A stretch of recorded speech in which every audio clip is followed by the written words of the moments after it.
नमस्कार दोस्तों, कैसे हैं आप लोग? आज हम फिर आपके सामने उपस्थित हुए हैं एक रगों में खून दौड़ा देने वाली क्रांति के बारे में जानकारी लेकर, जिसे हम 1857 की क्रांति कहते हैं। आप देखें, सुने और अंत तक बने और आपके रगों में खून ना दौड़े ना, उबाल ना मारे, तो आप हमें कमेंट करके जो बोले। हम बात कर रहे हैं 1857 की क्रांति की, और जिसे भारत का प्रथम स्वतंत्रता संग्राम में भी कहा जाता है। आज के इस क्लास में हम बात करेंगे उन कारणों की जिनकी वजह से यह क्रांति हुई। प्रमुख घटनाओं को देखेंगे, किन किन नेताओं ने क्या भूमिका निभाई, इनके बारे में जानेंगे, इनका क्या प्रभाव पड़ा, इनके महत्व को भी जानेंगे। कौन से ऐसे कारण थे जिसकी वजह से यह घटनाएं घटी, और कहां कहां से बहुत सारे क्रांतिकारी भाइयों बहनों नेताओं राजनेताओं और अंग्रेजों ने इस क्रांति में भाग लिया। इनसे जुड़े कई प्रकार के महत्वपूर्ण तथ्यों को भी हम जानेंगे, जो आपने आज से पहले शायद न जाना हो। तो चलिए, हम बिना विलंब किए इस क्लास को प्रारंभ करते हैं, जिसका नाम है 1857 की क्रांति। अब हम आपसे पूछना चाहते हैं, क्या आप जानते हैं कि क्रांति का अर्थ क्या होता है? अगर आपको लगता है कि क्रांति का अर्थ आंदोलन होता है, तो आप गलती कर रहे हैं। मेरे भाइयों बहनों, ये क्रांति का अर्थ आंदोलन वाला नहीं है। ये क्रांति का अर्थ है परिवर्तन या बदलाव लाना। मैं लिख देता हूँ, परिवर्तन, परिवर्तन या बदलाव। क्रांति का क्या अर्थ होता है? परिवर्तन या बदलाव। यानी एक ऐसी घटना जो बहुत बड़ा बदलाव को लेकर के आया। तो चलिए, इस क्रांति के पीछे की पृष्ठभूमि को समझते हैं, और कौन कौन से ऐसे ऐतिहासिक कारण का मतलब ऐसी घटना जो इतिहास बन गई है, उन पर हम चर्चा करते हैं। तो लिए चलते हैं, आप अपने कमर की पेटी बांध लीजिए, क्योंकि हम उड़ान भरने वाले हैं 250 साल पहले। तो चलो चलते हैं। ये देखिए, यहाँ आप एक नाम पा रहे होंगे, ईस्ट इंडिया कंपनी। 1600 ईस्वी, 31 दिसंबर 1600 ईस्वी में ब्रिटिश ईस्ट इंडिया की कंपनी की स्थापना लंदन के कुछ व्यापारियों के एक समूह ने की थी। यानी लंदन में कुछ व्यापारियों का एक समूह था, जिन्होंने ब्रिटिश ईस्ट इंडिया कंपनी की स्थापना की। अब आप कहेंगे, सर हम आपको पढ़ा रहे हैं 1857 की क्रांति, तो फिर ये 1600 नहीं। आपको समझनी होगी कि कोई भी घटना अचानक से नहीं होती है, और ये तो बहुत बड़ी घटना थी, तो इनके पीछे जरूर कुछ ना कुछ बड़ा कारण रहा होगा। तो चलिए, धैर्य बनाए रखिए, अंत तक जुड़े रखिए, सारी बातें क्लियर होंगी। तो चलिए जानते हैं कुछ कुछ पॉइंट्स को। तो अभी हमने देखा कि 1600 ईस्वी में, कब? 1600 ईस्वी में, 31 दिसंबर 1600 ईस्वी में ब्रिटेन में यानी कि लंदन में ईस्ट इंडिया कंपनी की स्थापना होती है। किसने किया? व्यापारियों के समूह ने, व्यापारियों के समूह ने किया। ठीक है, किसने किया? व्यापारियों के समूह। तो क्या हो गया भाई? स्थापना हो गई तो हो गई ईस्ट इंडिया कंपनी की? नहीं, इसके पीछे भी एक कारण है। यहां तक तो ठीक था कि कंपनी की स्थापना हुई, लेकिन अब दिक्कत आने वाली है, क्योंकि ये व्यापारियों का समूह जाती है महारानी एलिजाबेथ प्रथम के पास। महारानी एलिजाबेथ, देखिए, एलिजाबेथ प्रथम के पास क्या करने जाती है? तो चलिए उसे भी जानते हैं। तो ये रही महारानी एलिजाबेथ प्रथम, और इनके पास जाकर के ये लोग, जो ईस्ट इंडिया कंपनी है, उसका नाम British Indian east India company, क्या नाम था? British east India company. और जाती है यह कंपनी और जा करके महारानी एलिजाबेथ प्रथम से पूरब में व्यापार करने का अधिकार मांगती है। कहां पर? पूरब में व्यापार करने का अधिकार मांगती है, कि हमें परमिशन दीजिए कि मैं ईस्ट इंडिया कंपनी जाऊं पूरब में और जा करके व्यापार करूं, तो ये महारानी उन्हें शाही चार्टर दे देती है। अब शाही चार्टर का क्या अर्थ है? तो शाही चार्टर का अर्थ है कि अधिकार पत्र दे देती है। क्या दे देती है? अधिकार पत्र। अब एक डॉक्यूमेंट दे देती है लिख करके कि हेलो, लो और जाओ भारत में व्यापार करो और साथ में मुझे भी टैक्स देना, मुझे जो मिलना चाहिए वो मुझे जरूर देना। ठीक है, तो चलिए आगे बढ़ते हैं कहानी कहना तो उचित नहीं होगा, लेकिन घटनाक्रम में आगे बढ़ते हैं और हम देखते हैं कि क्या हुआ था। तो हम देखेंगे कि एक दरबार लगा हुआ है। किसका दरबार लगा है भाई? एक दरबार में हम देखेंगे घटनाक्रम। आप इस तरह समझिए कि एक दरबार लगी हुई है और ये दरबार किसका है? दिल्ली के शासक का। ये दरबार किसका है? दिल्ली के शासक का। और वहां एक व्यक्ति पहुंचता है दिल्ली के, ये अच्छा दरबार में शासक कौन है? तो बादशाह है जहांगीर। बादशाह कौन है? जहांगीर है। ये तस्वीर जो आप देख पा रहे हैं, ये बादशाह कौन है? जहांगीर है। और इसके दरबार में एक हेक्टर नाम के जहाज से, कौन सा जहाज है? हेक्टर। हेक्टर नाम का, याद रखिए इसे पूछता है। हेक्टर नाम के जहाज से एक व्यक्ति पहुंच रहे हैं। कौन पहुंच रहे हैं भाई? तो इस व्यक्ति का नाम है कैप्टन हॉकिंस। कौन पहुंच रहे हैं? कैप्टन हॉकिंस आए हैं। क्यों आए हैं? क्योंकि मांग रहे हैं परमिशन। क्या मांग रहे हैं? जहांगीर से परमिशन ले मांग रहे हैं। परमिशन, परमिशन मांग रहे हैं कि मुझे व्यापार करना है। महारानी ने ये आज्ञा पत्र दिया है। तो जहांगीर इन्हें साफ मना कर देते हैं कि महारानी होगी आपकी, हम इसमें कुछ नहीं कर सकते हैं। तो ये जो घटना घटी है, ये कब घटी है इसे भी जान लीजिए आप। तो ये 1608 में, 1608 में जहांगीर के दरबार में कैप्टन हॉकिंस आते हैं और व्यापार की इजाजत मांगते हैं और ये साफ मना कर देते हैं। क्या कर देते हैं? मना कर देते हैं।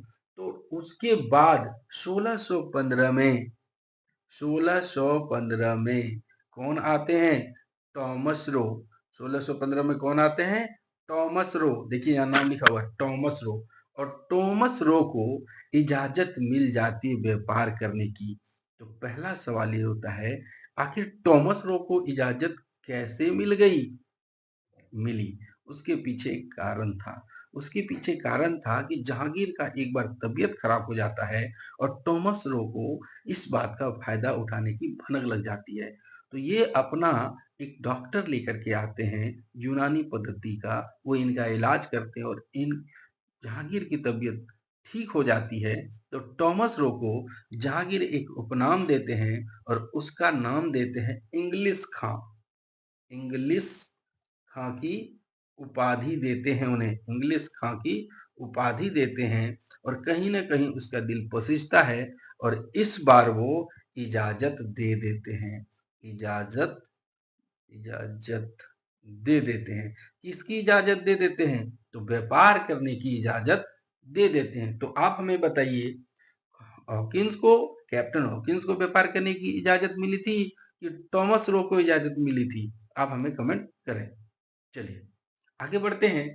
जब इजाजत मिल गई तो अब हम क्या करेंगे? व्यापारिक केंद्र की स्थापना करेंगे। तो कहाँ करेंगे भाई? तो व्यापारिक केंद्र की स्थापना कहाँ करेंगे जरा बताइए। तो हुगली में करेंगे, हुगली में। और हुगली कहाँ है? तो हुगली कलकत्ता में है। और हुगली क्या है? तो हुगली एक नदी भी है और स्थान भी है। तो 1651 में, याद रखेंगे, 1651 में हुगली में व्यापारिक केंद्र बनाया जाता है पहली बार। व्यापारिक केंद्र कहाँ बना? हुगली में, कोलकाता में। आज बाद में हम इसे कलकत्ता के नाम से जानेंगे। अच्छा चलिए, जब बता ही रहा हूं तो ये भी आप नोट कर लीजिए कि कलकत्ता शहर को किसने बसाया था। तो कलकत्ता शहर को बसाया था जॉब चर्नक ने, जॉब चर्नोक ने। और ये पूछता है चर्नोक, देखिए मैं वीडियो बना रहा हूँ, क्लास ले रहा हूँ आपका, तो इसलिए नहीं कि सिर्फ एक एग्जाम के पर्पज से, यही कई एग्जामों में पूछे जाते हैं। 1857 की क्रांति आप देखिए, अंडर 10 में भी पूछा जाता है, 11 12 में पूछा जाता है, कई तरह के। देखिए अब ये टॉपिक क्या है? ये टॉपिक है जीके जीएस का। ये टॉपिक जीके जीएस का है। और भारतीय राष्ट्रीय आंदोलन और इन सब से 1857 क्रांति, इनसे सवाल तो पूछेंगे ही पूछेंगे। तो आप सबसे मेरा आग्रह है कि सभी इस वीडियो को देख सकते हैं। ऐसा कुछ नहीं है कि ये क्लास वाइज इसके लिए है, उसके लिए, ऐसा कुछ नहीं है। चलिए बढ़ते हैं आगे।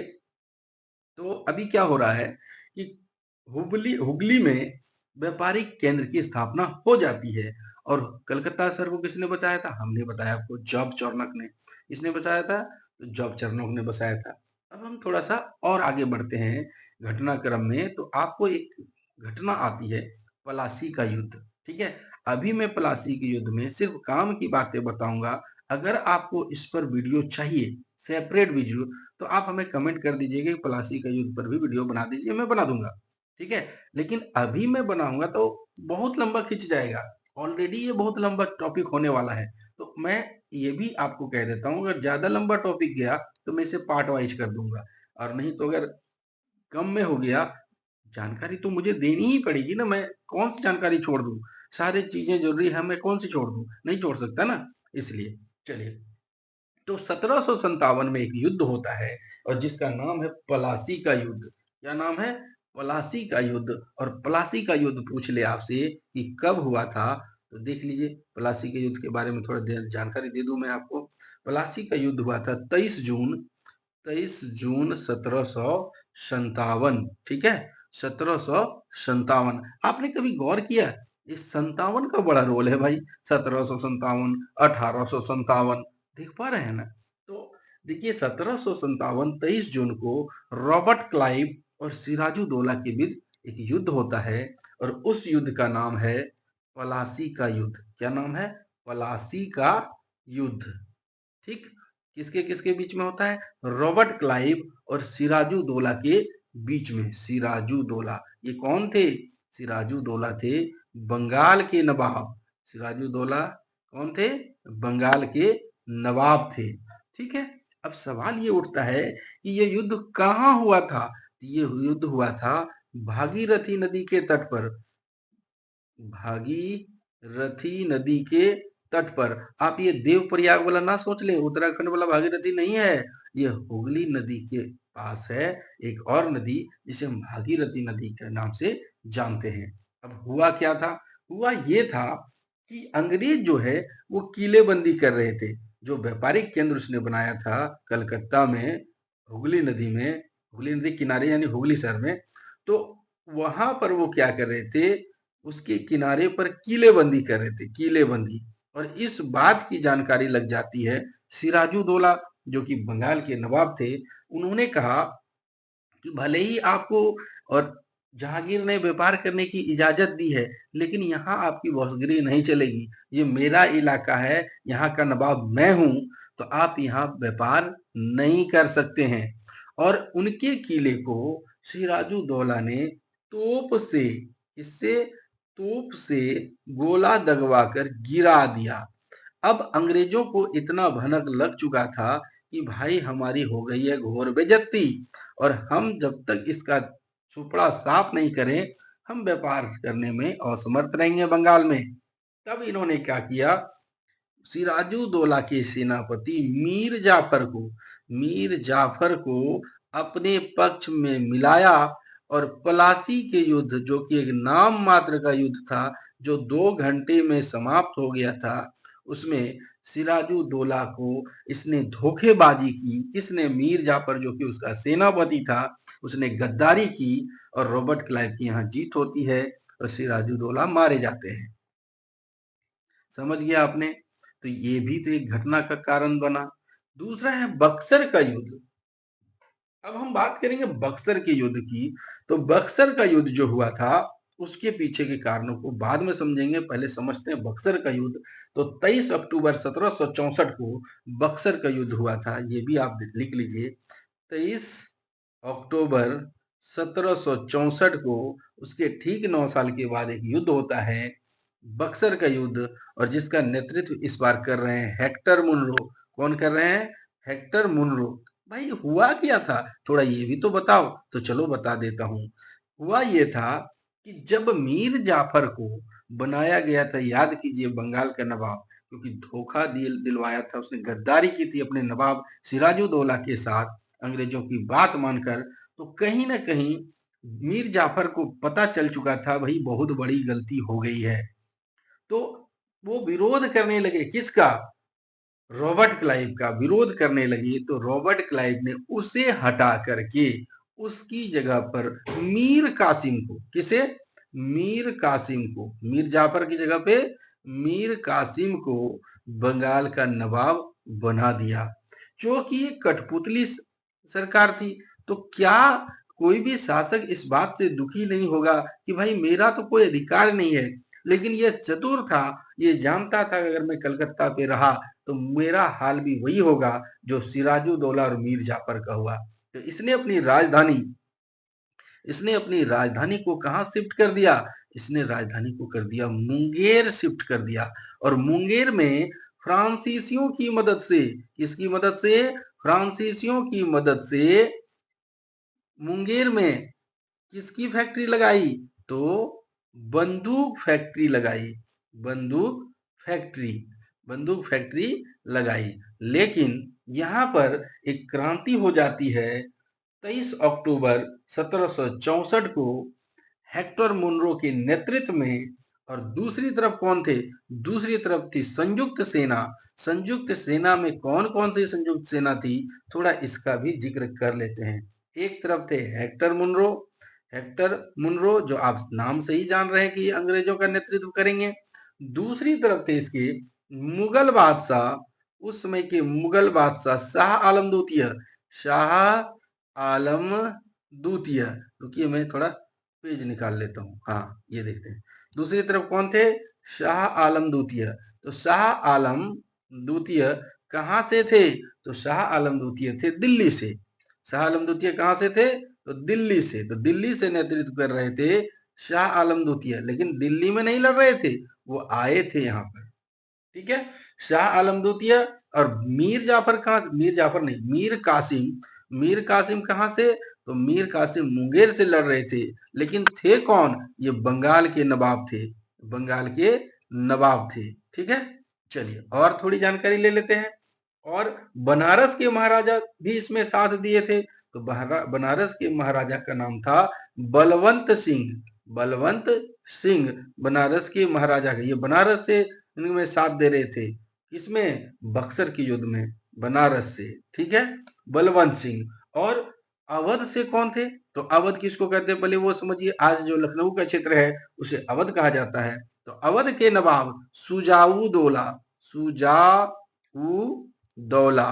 अब ध्यान देने वाली बात है, जो हमने प्लासी की लड़ाई देखी उसमें सिराजुद्दौला थे, और अभी जो बात हो रही है वो अवध के नवाब सुजाउद्दौला की बात हो रही है। चलिए घटनाक्रम में आगे बढ़ते हैं। और हम बक्सर के युद्ध में आपको बता दिए बक्सर का युद्ध। अब हम क्रांति के कारणों की चर्चा कर लेते हैं कि कौन कौन से ऐसे कारण रहे थे जिससे इतनी बड़ी क्रांति हो गई। तो जब हम क्रांति के कारणों की बात कर रहे हैं तो हम इसे पार्ट बाय पार्ट समझेंगे, एक एक करके समझेंगे। तो पहला कारण था राजनीतिक कारण। पहला क्या कारण था? राजनीतिक कारण था। तो उसे हम देखते हैं कि राजनीति। तो आप एक बात बताइए, क्या राजनीति अंग्रेजों की अच्छी थी? आप खुद बताइए, आप हमें बताइए, मैं आपसे जानना चाहता हूं, क्या इतने अच्छे राजनीतिक थे वो लोग? अगर इतने ही अच्छे थे तो भारतीय उन्हें नापसंद क्यों करते थे? इतनी बड़ी क्रांति क्यों हो गई? तो राजनीतिक कारण में हमने एक ही चीज देखा अंग्रेजों से, फूट डालो और शासन करो, फूट डालो और शासन करो। तो क्या आप हमेशा फूट डालते रहेंगे और भारतीयों को इतना बेवकूफ समझते कि वो समझेंगे नहीं कि हमारे साथ क्या हो रहा है? वो कुछ नहीं कहेंगे, आपके जो भी करते रहिए और उसको बर्दाश्त करते रहेंगे। नहीं, एक ना एक दिन घड़ा भरेगा और गुस्से का अंबार फूटेगा और इसकी लपेट में सब आएंगे। तो देखते हैं कि सबसे बड़ा यहाँ पर बात आ रहा है राजनीतिक कारण में। एक पहला नाम आ रहा है सहायक संधि। क्या नाम आ रहा है? सहायक संधि। और सहायक संधि लाई किसने थी? वेलेस्ली ने। किसने लाई थी? वेलेजली ने। अब इन्हें लॉर्ड कहना भी एक अपमान सा लगता है भारतीयों के लिए। इनके लिए लॉर्ड शब्द इस्तेमाल करना ही नहीं चाहिए, समझे? ये कर रहे हैं कौन? वेलेजली। वेलेजली नाम रखिएगा याद, वेलेजली। वेलेजली की सहायक संधि। तो आप याद रखिएगा कि भारत में सहायक संधि का जनक किसे माना जाता है? तो वेलेजली को माना जाता है, ठीक है? किसे माना जाता है? वेलेजली का। अब सोचिए कि सहायक संधि है क्या? पहले इसको समझ लेते हैं थोड़ा। सहायक संधि ये है कि भाई अब तक जो हम व्यापार करते थे, जो राजनीति करते थे, जो बिजनेस करते थे, उसमें राजा के साथ करते थे और साथ में जमींदार के साथ करते थे। लेकिन यहाँ बदलाव हो रहा है कि जमींदार को हटा दो। क्यों हम बीच में जमींदार को रखें? जरा सुनिए इस घटना को। यहाँ है अंग्रेज और यहाँ है राजा। तो अगर जो भी कार्य होंगे, बीच में बिचौलिए के रूप में जमींदार आ रहे थे, जमींदार आ रहे थे। अब इनके दिमाग में ये खोपड़ी सन की, भैया इसको ही सटका दिया जाए, ये इसको क्यों मलिद्दा दें, हम ही सारा माल ले लें, तो हम क्यों ना राजा से ही कारोबार कर लें। तो ये चतुर थे और जितना भी कुछ किए थे, लोगों को लग रहा था वाह वाह वाह बड़ा बढ़िया आदमी है भैया, बड़ा भला मानुस है। नहीं रे भाई, वो आपको बेवकूफ ही बना रहे थे, इसके अलावा कुछ नहीं कर रहे थे। जरा सहायक संधि को समझिएगा ना, तो अब समझ में और आ जाएगा। ये आपस में ही लड़वा दिया ना, आपस में फूट डाल दिया कि नहीं डाल दिया, जमींदार और राजा एक दूसरे से नफरत करने लगे। और यही कारण होगा कि आगे चलकर जब क्रांति होगी तो अंग्रेजों का साथ राजा देंगे और जमींदार अंग्रेजों का साथ नहीं देंगे। आपने नहीं देखा होगा किसी राजा ने इसमें भाग लिया है। आगे चलते हैं। सहायक संधि आपको हमने समझाया। तो सहायक संधि की कुछ शर्तें थी। क्या शर्तें थी? कि देखो भाई, तुम लोग छोटे छोटे राजा हो, तो एक काम करो, हम तुम्हारा प्रोटेक्शन करेंगे। अब जमींदार जो होते थे उनकी भी अपनी सेना होती थी।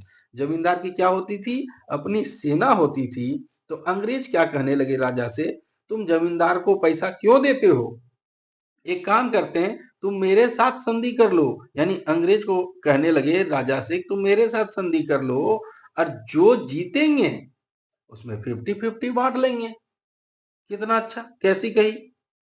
राजा को लगा रही बाप रे बाप, बड़ा अच्छा आदमी है रे भाई, ये तो पहले तो कुछ नहीं ले रहा है। तो उसने संधि करवाई। अब संधि कराई तो शर्तें रख दी। शर्तें ये थी कि राजा को अपनी सेना समाप्त करनी होगी। राजा को अपनी सेना समाप्त करनी होगी। राजा को अपनी सेना समाप्त करनी होगी। अपनी सेना समाप्त समाप्त करनी होगी। ये पहली शर्त। अब राजा कितना बड़ा बेवकूफ, ये देखिए, ये सोच ही नहीं पाए कि अगर ये युद्ध में साथ ना दे तो। इन्होंने बोला बड़ा अच्छा मित्र है, हमको तो सेना रखने की जरूरत ही नहीं है। जब लड़ाई होगा हम अंग्रेज को बोल देंगे, मेरे बदले वो सेना लेके आएंगे, हम लोग युद्ध जीत लेंगे और 50-50 बांट लेंगे। कभी ये नहीं सोचा कि अंग्रेज धोखा दे दे तो क्या होगा, अगर वो युद्ध लड़ने से मना कर दे तो क्या होगा, या उसकी ही सेना राजा पर अटैक कर दे तो क्या होगा। इन बेवकूफों को कौन समझाए, इनको इतनी समझ नहीं थी। दूसरी बात, सैन्य सहायता अंग्रेज द्वारा पूरी होती थी। जो सैन्य सहायता होगी वो अंग्रेज के द्वारा होगी, आपको सेना रखने की जरूरत नहीं है। तो हमने पहला पॉइंट क्या बताया, राजा अपना सेना नहीं रखेंगे।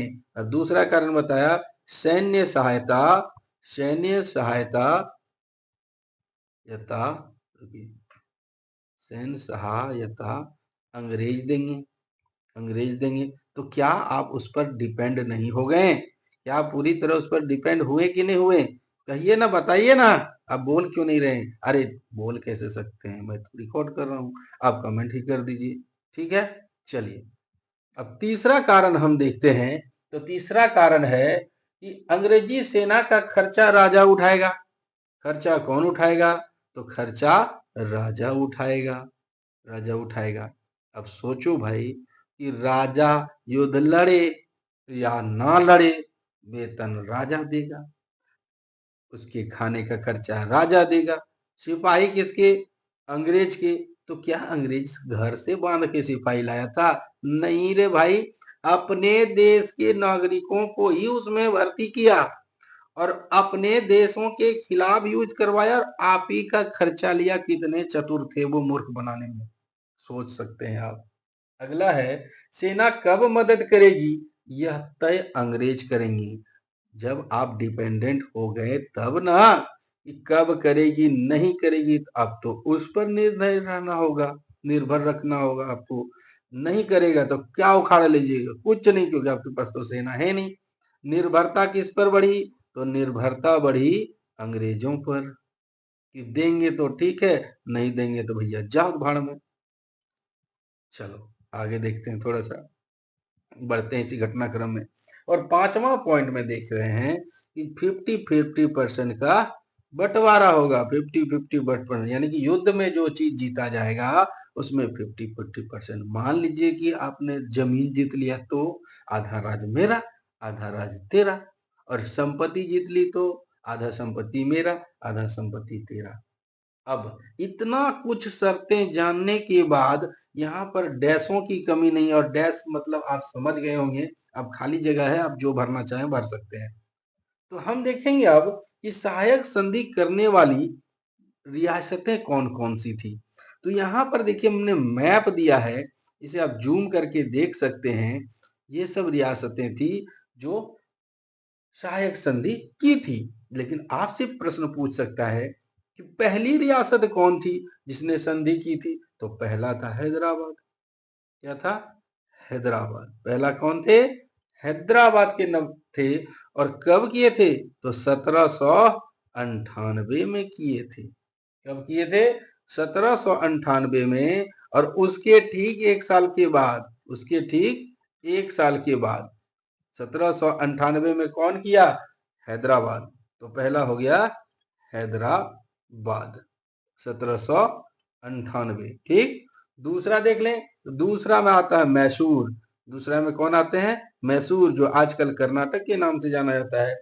मैसूर ने ठीक इसके साथ एक साल बाद, भैया आपकी जगह तो हम थोड़े ना पीछे रहेंगे, हम भी कर लेंगे। और तीसरे थे तंजौर। तंजौर, ठीक है। तीसरे कौन थे? तो तंजौर थे। और 1799 में तंजौर भी पीछे पीछे पड़ गए, वो भी पहुंच गए। ठीक। अब देखते हैं आगे चौथे कौन थे। चौथे चौथे चौथे थे अवध। चौथे कौन थे? अवध। भैया हम डूबेंगे तो तुमको भी डुबाएंगे, सब एक ही थाली के चट्टे बट्टे थे। चौथे कौन थे? अवध। हम क्यों पीछे रहें, सब संधि कर रहा है तो हम ही बेवकूफ हैं क्या? तो आप समझिए कि कौन क्या है। तो ये 1801 में ये भी संधि कर लेते हैं। और पांचवा आता है मराठा, कि जब सब करिए लिया तो हम काहे बच जाए, हम भी बहती गंगा में हाथ धो लें। अरे धो नहीं रहे हो, दलदल में फंस रहे हो, समझो। ठीक है, चलिए आगे बढ़ते हैं। तो आपने ये देख लिया। तो इस तरह राजा की नजदीकी जब अंग्रेजों के साथ बढ़ी तो जमींदार नाराज हो गए। राजा की जब बढ़ी तो जमींदार क्या होंगे? खुश। भैया हमको तो तुम वोट दिया रे, ना हम घर के रहे ना घाट के रहे, तो हम खुश काहे का रहेंगे।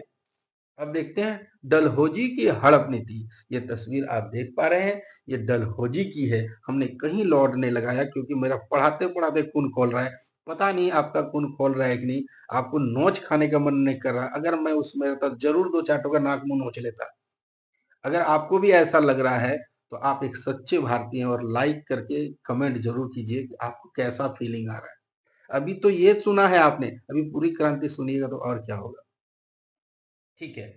अब डलहौजी ने एक नीति लाई थी जिसको बोलते हैं डॉक्ट्रिन ऑफ लैप्स, डलहौजी की हड़प नीति। इनके कुछ नामों को आपको देखना जरूरी है। तो हड़प नीति के कुछ नामों को हम पहले देखते हैं।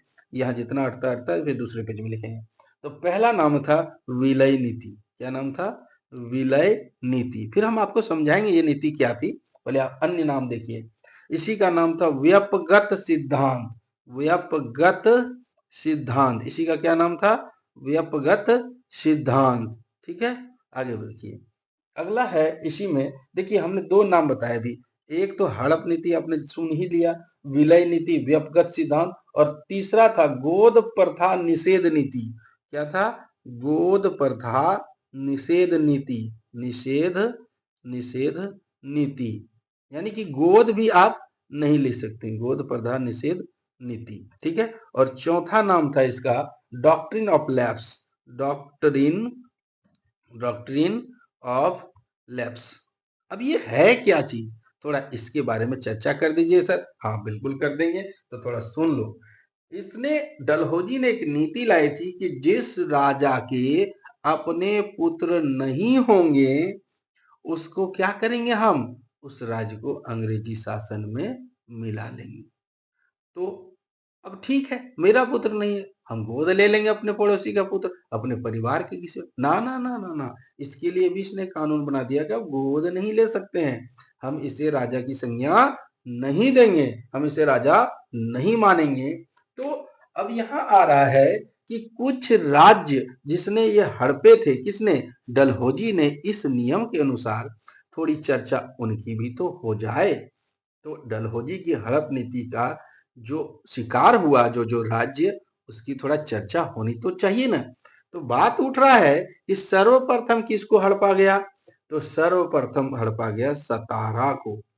सर्वप्रथम किसे हड़पा गया? सतारा को। किस आधार पर? तो पुत्र नहीं होने के आधार पर। मैं अभी जितना नाम लिखूंगा सब पुत्र नहीं होने के आधार पर हड़पे जाएंगे। तो सतारा को हड़पा गया 1848 में। और सतारा है कहाँ? तो सतारा है महाराष्ट्र में। रुकिए जरा पानी पी लो।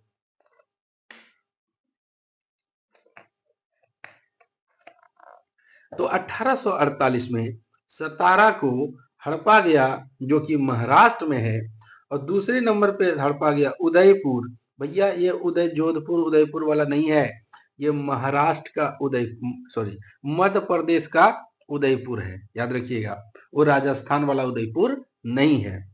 फिर है 1852 में इसे हड़पा गया, और ये नाम ये कहाँ पर वाला है? मध्य प्रदेश वाला। फिर तीसरे नंबर में हड़पा गया झांसी को, क्योंकि झांसी की रानी के भी अपने पुत्र जो थे उसकी नवजात अवस्था में ही मृत्यु हो जाती थी, ये गोद लिए थे 1853। तो हम इसे निसंतान कहेंगे क्योंकि बच्चा तो है ही नहीं इसका। और ये झांसी कहाँ है? तो यूपी में है झांसी।